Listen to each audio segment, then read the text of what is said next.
आज हम पढ़ेंगे लेंज का नियम। तो सन 1834 में जर्मन वैज्ञानिक हेनरिक लेंज ने विद्युत चुम्बकीय प्रेरण के कारण उत्पन्न प्रेरित धारा की दिशा ज्ञात करने के लिए एक नियम का प्रतिपादन किया, जिसको हम लोग लेंज के नियम से जानते हैं। तो इस नियम के अनुसार क्या होता है, जब किसी परिपथ में प्रेरित धारा की दिशा इस प्रकार होती है कि वह उस कारण का विरोध करती है जिसके कारण वह स्वयं उत्पन्न हुई है। जैसे मान लेते हैं ये हमारा एक चुंबक है। चुंबक में दो ध्रुव होते हैं, N और S, और यहाँ पर हम लोग बना देते हैं एक कुंडली।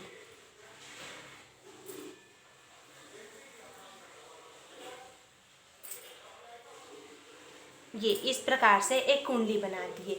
तो जब चुंबक के N ध्रुव को हम लोग क्या करते हैं, कुंडली की ओर ले जाते हैं, तो उससे बद्ध चुंबकीय फ्लक्स में वृद्धि होती है। अब बद्ध चुंबकीय फ्लक्स क्या है, तो चुंबकीय क्षेत्र में स्थित लंबवत गुजरने वाली कुल क्षेत्र रेखाओं की संख्या में क्या होती है, वृद्धि होती है।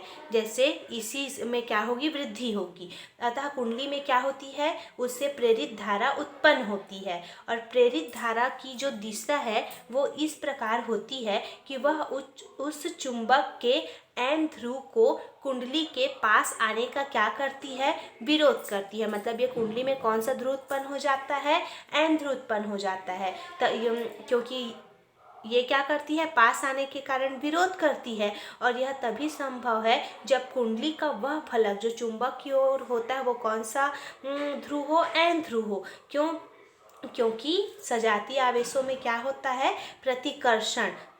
ठीक, अब उसी प्रकार से हम लोग क्या करते हैं, ये जो चुंबक है, चुंबक इसका जो N ध्रुव है इसको हम लोग कुंडली से दूर ले जाते हैं।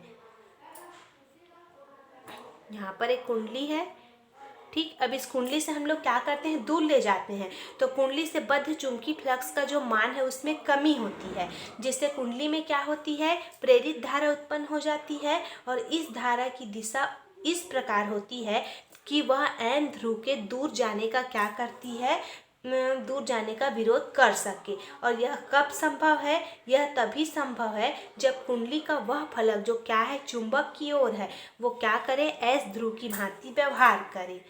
तो इस प्रकार से क्या होता है, जब चुंबक के N ध्रुव को कुंडली के पास लाते हैं तो कुंडली का वह फलक जो चुंबक की ओर होता है, लेंज के नियम अनुसार N ध्रुव की भांति कार्य करने लगता है।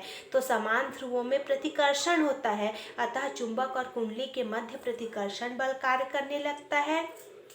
इस प्रतिकर्षण बल के विरुद्ध चुंबक को कुंडली के पास लाने में कार्य करना पड़ता है, और यही यांत्रिक कार्य विद्युत ऊर्जा के रूप में अर्थात विद्युत धारा के रूप में परिवर्तित हो जाता है।